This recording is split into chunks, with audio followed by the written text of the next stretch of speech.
how to set up international shipping on Shopify store. So hello guys and welcome back to today's video. In today's video, let me show you how you will be able to create a setup for your international. So first things first, what you're going to do is you're going to click on settings over here on the bottom left. And we will see here in our settings, we have shipping and delivery option over here. So if you select this shipping and delivery, we will be able to modify our shipping locations over here, as you can see. So we have uh, rates for different zones over here right now. So what we could do is we could add our own locations over here. So over here, we could simply click on add shipping zone. And now simply select all the areas that you need or all the areas that you want to ship to in this area.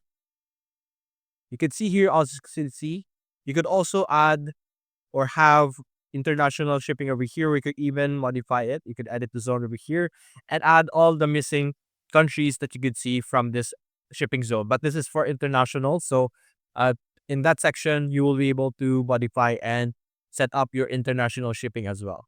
So that's basically it, guys. If you enjoyed this video, leave a like and subscribe. Thanks for watching.